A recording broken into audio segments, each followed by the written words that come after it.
Onegaishimasu.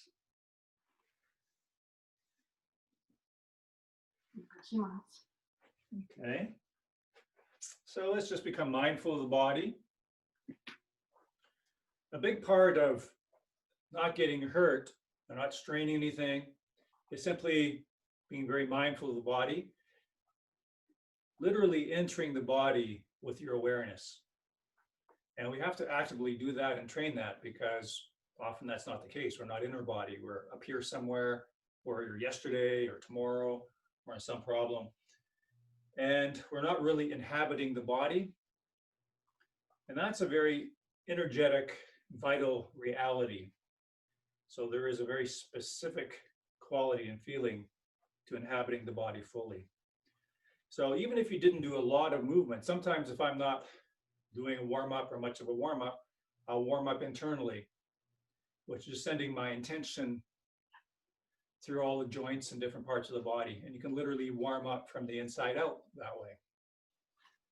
So let's work with that a little bit and have our warm-ups be very minimal, and even the movements themselves very minimal. So you have to do the work intentionally. You have to do the work internally. So for example, right now doing arm swings, which usually ends up eventually being much bigger, if you minimize physical movement, like you put brackets on your body, but inside feel like you're doing the big movement, that's a good key into doing this internal work. So you're opening up the joints, hips with your awareness, your feeling, your intention, as if you're doing a very large movement. So the movement is inside, the feeling is inside. And this is the technology of the internal arts. Little hip turns, but inside, big hip turns. You can feel as if your spine, tailbone are making big, big circles, and the stretches in your body that would ensue from that. So the less physical work and movement we do physically, that should directly increase the mental work, the intention, the energy work, that is proportionally increased if you're consciously, intentionally having that awareness to do that.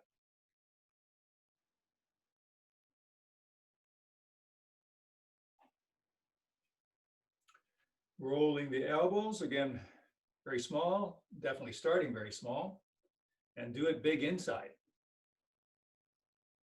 Release the abdomen and breathe.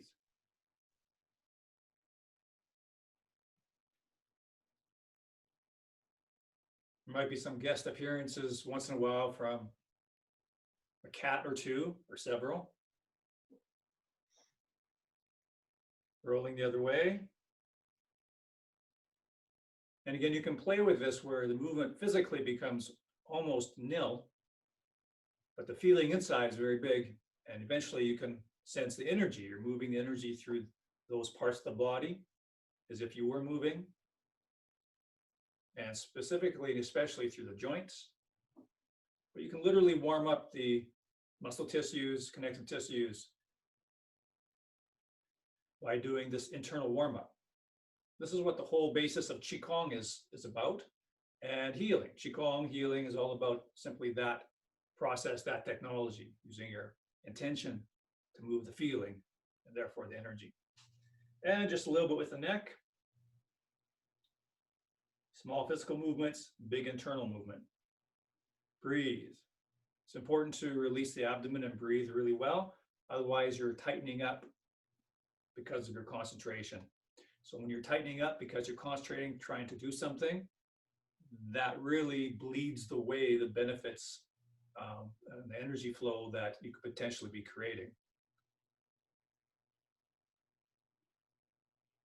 Okay. So we'll do a little bit of more physically opening up the body now. Opening up the body with physical shape and physical movement. So we're getting external now. The internal of the intention is always on, is always there, going to be very deep in your shoulder joints. I'm trying to be very, very aware. but this is going to be very physical as well. So palms facing each other, shoulders down, and the rest of the body is important, even though we're going to be working up here. The entire body as a whole is extremely important. So you hang the hips, hang the hips. Shoulders are down, even though the arms are up. The hands are just a couple inches away from the chest. So not way out here, in quite close. Palms facing. The head is nice and tall. So the head is out of the torso. The hips are out of the torso going down. And we're going to pull the elbows to the sides. So it's very important that we're not coming back with the elbows. So we're not coming back. If we do that, we're tightening these muscles here, and we actually end up tightening the shoulders again. So the elbows just go out on the lateral plane. So imagine and feel you're just sending the elbows straight out to the side walls and avoid any coming back at all. Once you start coming back, you're taking the stretch out of the shoulders. And this is where it's working, opening up the shoulders. And then rotate your hands. Now the other hand's in front. So you breathe out, send the elbows out to the sides, breathe in, coming back. Breathe out, breathe in, coming back, rotating the hands. Again, set the shoulders down, knees unlocked, so the hips are hanging. Press those shoulders down.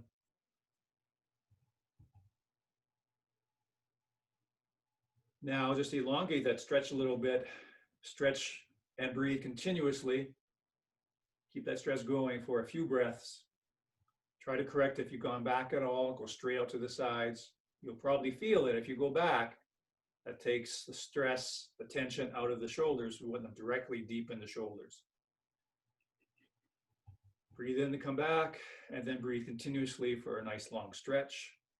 It's almost like your palms are sliding against each other.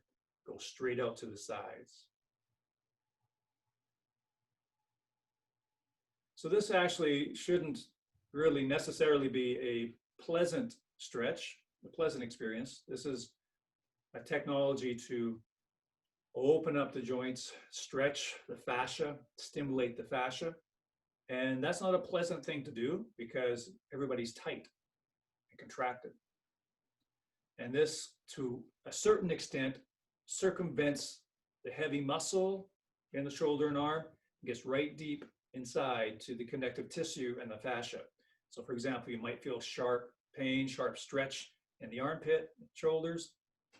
That's a good sign. You're doing it right. So check the breathing, because again, we'll tend to tighten the breathing when we're concentrating or when we're in discomfort. So we have to continually release the abdomen. Breathe. Hang the hips. Lift the crown.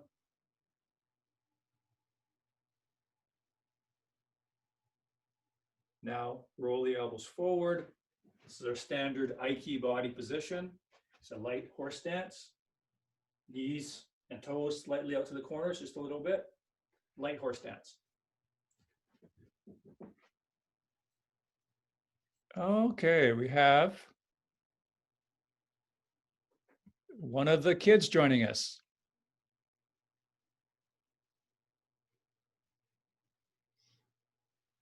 Okay. We have more.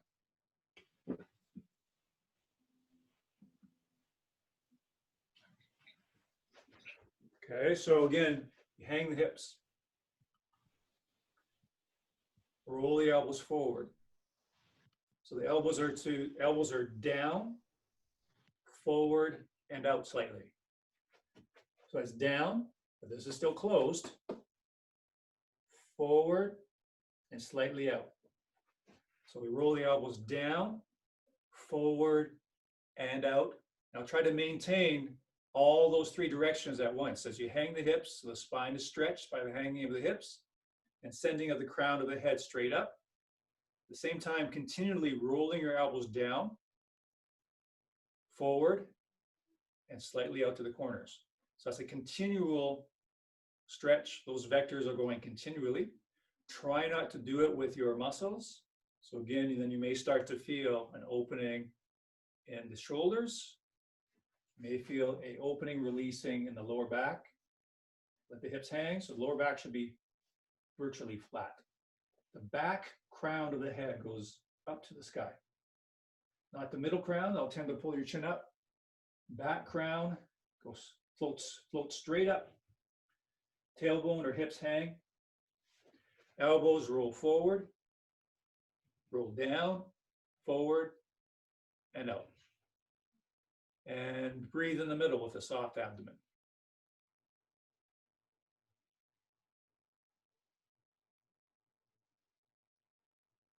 Now, roll to the sides, keeping the stretch expanding in the shoulders.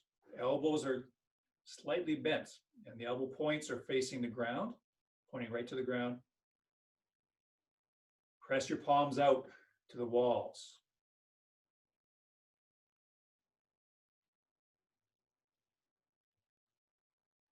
Now, when we flow back to the front corners again, have a sense your arms only get longer.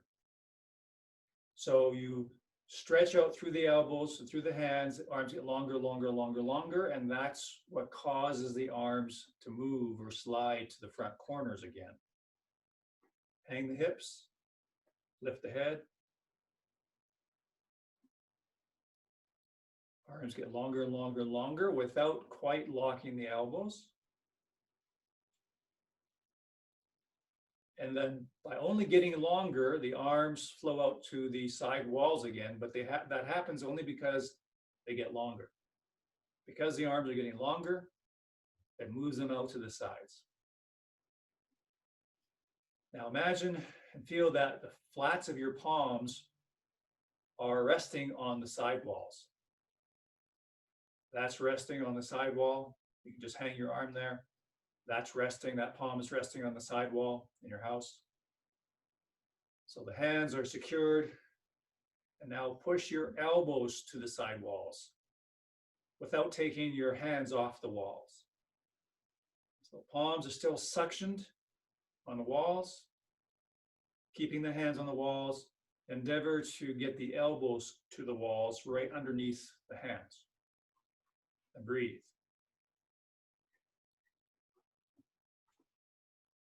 Hang the hips, and as you hang the hips, try to connect that to that stretch. So hanging the hips only causes the arms to stretch even more out.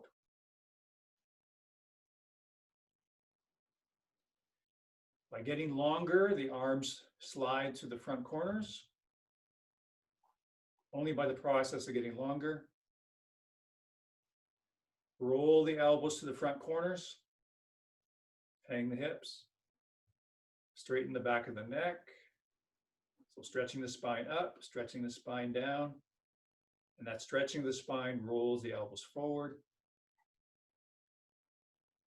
Once more, through the process of the arms getting longer, longer, longer, longer, that translates them into flowing to the side walls through the process of lengthening and opening. So you should be reaching even further than you have ever before now. Release the muscle, but feel the stretch. The elbows are pointed slightly towards the ground, there's slight bend, but you definitely need the elbows pointing straight down. Hands resting on the side walls.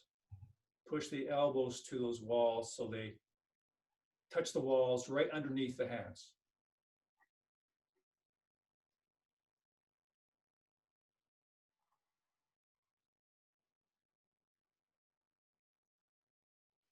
One foot forward, arms get longer, coming in front, they get longer, elbows still roll down and forward, and we're into a Hanmi no Kamae position, hopefully with a more open body and a more structured body than ever before. So elbow points are rolling forward, tailbone or hips are hanging straight down. Breathe in, switch the feet, which switches the arms, breathe out. Hang the hips, roll the elbows forward. So breathing in is a little bit of a rest, mentally and physically. And then breathe out, you turn it all on again. Hang the hips, stretch the spine, stretching the spine rolls the elbows forward. So definitely your fingertips should be rolled forward because the elbows are rolling forward. Breathing in is that little bit of a rest mentally and physically. Breathing out is applying the physical and energetic stretch. So breathing out, hang the hips, that stretches the spine, stretching the spine, rolls the elbows away from the body. Do on your own time, very, very mindful, very, very intentful. It should be very intense. Very focused. You're deep, deep in your body, both sensing and intending strongly in your body.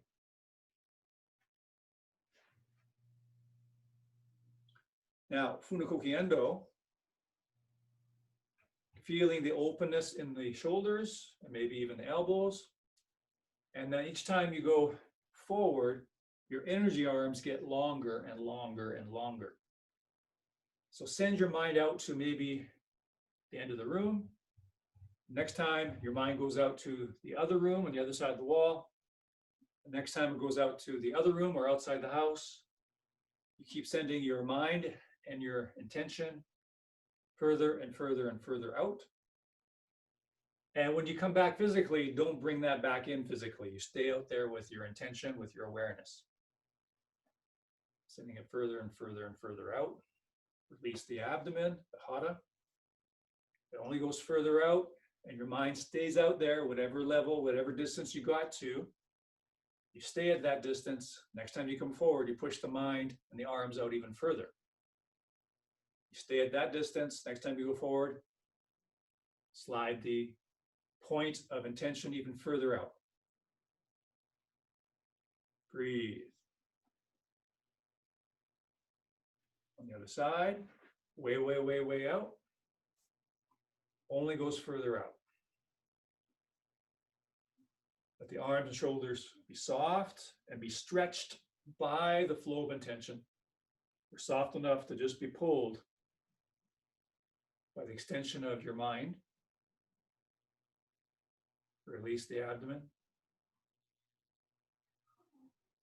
Now, Manucci.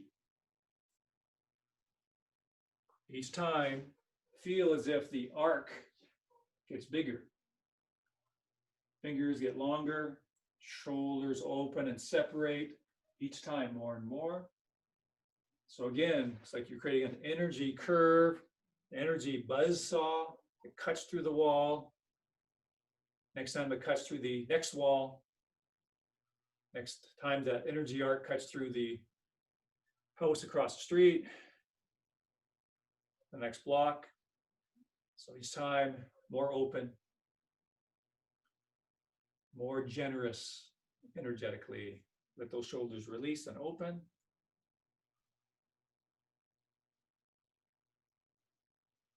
Again, what's very helpful is to emphasize the bottom coming down, the yin direction. Really letting the shoulders release and the fingers get long on the bottom will tend to accentuate the next part of the move. Usually this part of the move is the one that's neglected. So by emphasizing the part of the move that tends to be neglected, you feel every part of the move. So this is all opening, releasing the body, developing mental intention, mental focus, mental strength, and the mind-body connection. And then try to keep that big feeling of flow and getting longer, bigger, cutting further, even as you do the turn. Tenkai. Or notice when you lose it, when you shirk in, or the body tightens in, or simply your mental extension, your mental flow and emanation stops. So notice that place where it stops and see if you can fill that in with your mental flow and intention. And usually that means you need to slow down a little bit overall, or in particular at that one spot, slow down so you get the mind active first, and then the body can be affected. Just like we did our warm-ups, mainly inside, we did internal warm-ups. We did them mentally, energetically, with intention. We want to do this the same way. So the transition, of course, is where we'll tend to lose it physically and energetically. So we make that emphasized internally. You slow down physically, maybe make the motion smaller, slow down, and do the work internally to fill the space.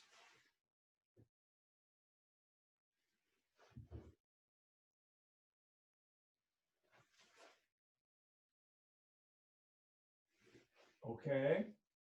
Now let's simply do some tenkai where we switch the hanmi, we simply switch the arms, maintaining a slightly forward stance, and see if you can just let your arms go.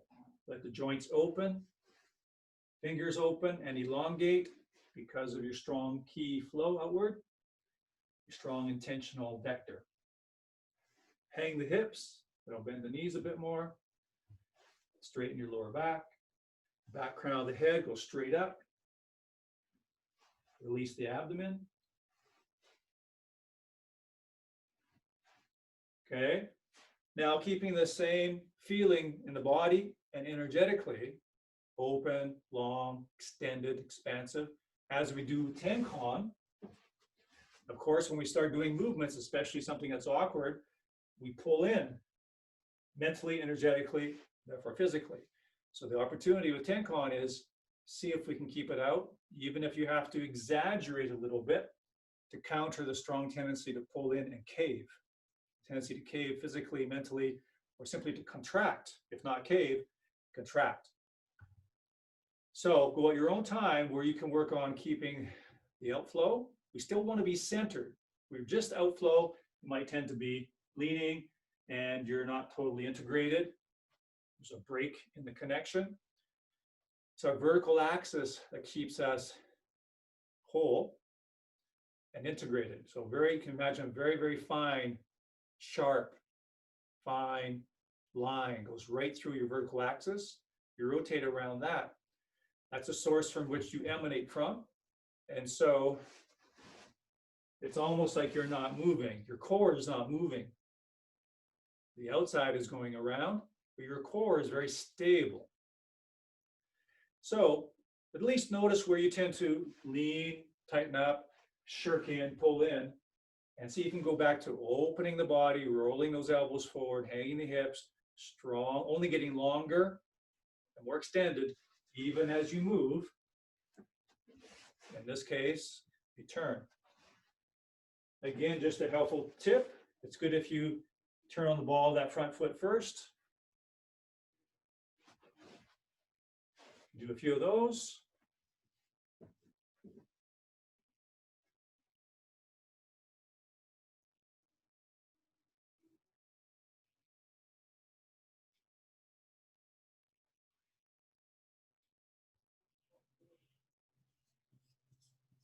Let me know if you have any questions.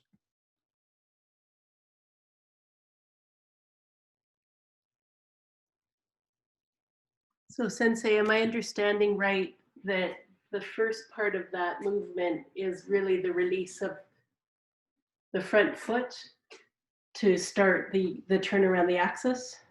Yeah, there's been, we've touched upon, it's a little bit safer for beginners or for a while to set up that front foot. The main thing we want to watch out for is we throw the hips behind, leg behind, that a part of the leg or foot stays there. And so there's a twist or tear that can occur with ankle and or knee. So by picking up the foot, turning on the ball of the foot first, and then throwing that behind you, you're keeping that connected first. So as I said before, though, I don't generally do that, or I don't do that all the time. Once you have the intention, maybe I can illustrate that. If you have the intention of connecting, this is an important point because it comes back to what we're talking a lot about today, intention in the body, awareness in the body, and how that makes a connection. So this is actually a really good example of this internal and the external together. Once I talked about the vertical axis. Well, now I've created another axis down the side of my body. So awareness, a filament, a very strong filament, a pole, an axis of awareness and intention down this part of the body through this hip. So now my foot and knee and hip are one piece. It's glued, completely glued. And I know and I sense and I feel there's no weak point, there's no danger point where the foot or something's going to be left behind or not turning with the whole. It's one piece. It's one piece. You have to be more careful and secure about this on a sticky surface like mats, or if your footwear compared to the ground creates a real stickiness, then it's even more important that you have that connection and maybe simply do that turn on the ball. But if I make that strong connection there, I just turn directly. I'm turning on the ball of my foot, turning the ball of my foot. And I just intend that to be one piece from the foot to the ankle to the knee on up is one piece. The other way could be to turn on the heel. So that's another option. But for Tenkan, that's an option, but that's not typically my first instinct. So till you have that awareness and ability to connect that foot all the way through to the hip, including the knee, it's better if you step and turn. Step and turn on the ball, throw the foot behind you. Step and turn on the ball, throw the foot behind. No, Yes? Sensei, because we so often talk about our center axis and turning, to think about that axis could be in a different line of the body is an important distinction. Yeah, let's talk about that for a minute, because that doesn't come up nearly as much. Rarely comes up, in fact. So let's talk about that for a minute, because this is an important tactic in biomechanics. Let's give another example where I want to turn around, or I'm emphasizing, and in fact, so what I just talked about was energetically setting up this axis along the side, one side of the body. Another example of that is if you're pushed or grabbed, someone's coming up to you, grabbing both your shoulders, or maybe your lapels, especially the further out you go from center line, so here or here, turning on your central axis. If you imagine someone's grabbing you here or grabbing me, and you just turn on your central axis, this side is pushing into them. You're going to be fighting their power, and they're either simply going to resist you with their power or even push you back. So if I turn around my central axis when I'm engaged equally on both sides, and I turn on my central axis, I'm forcing this in. I'm forcing this in. I'm meeting a lot of resistance and force. So what I need to do is turn on this axis. Then I'm free to turn. When I turn on this axis or this one, doesn't matter. If I turn on this one, there's no resistance. I'm rotating around my partner. Same on this side, this axis here. If I turn around this axis, there's no resistance. I just turn around that pole. If you can imagine me turning, or you yourself turning around this axis, that's pushing into the partner. That's a really important tactic and understanding. Any comments or questions about that?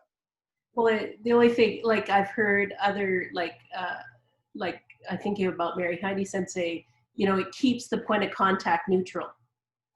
That's so exactly right. There's nothing to fight if you're just rotating around where they've had you.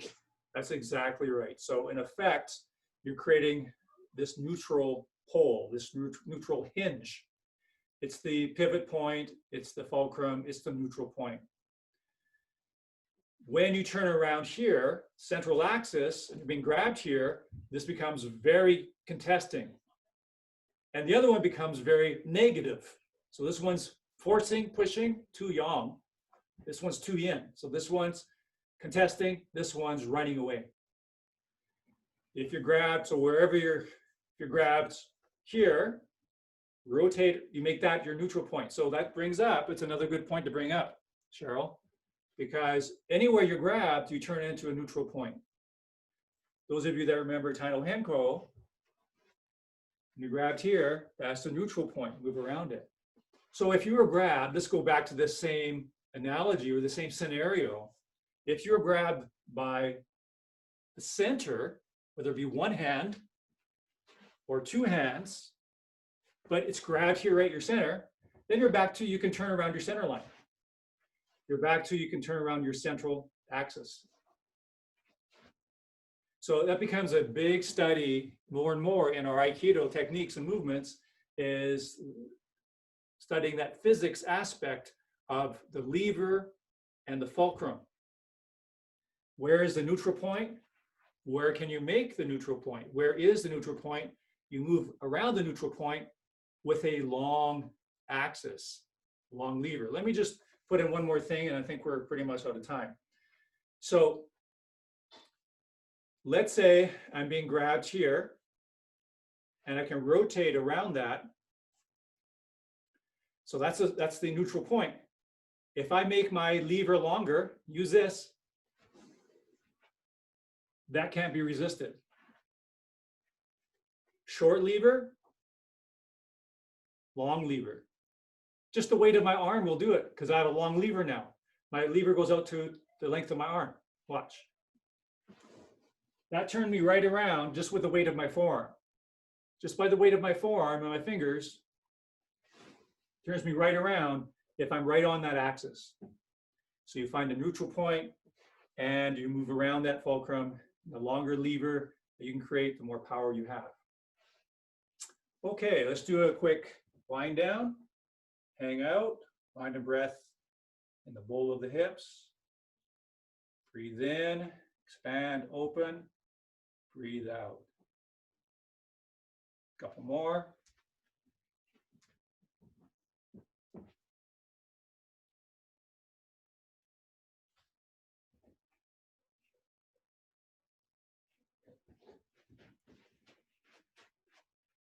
Send the mind out. Bring the mind back home, the center base, just below the navel. Send the mind, energy, breath out. Gather, consolidate. Bring it all back to your core.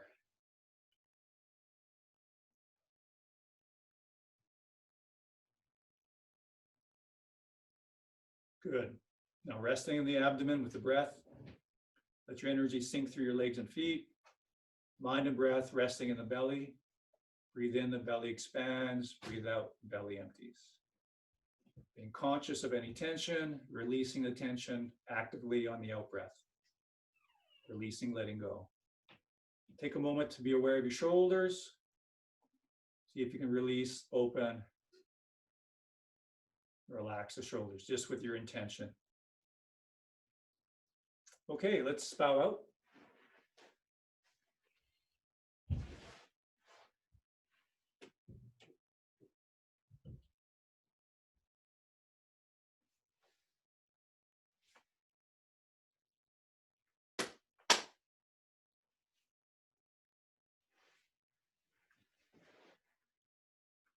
Domo arigato gozaimasu.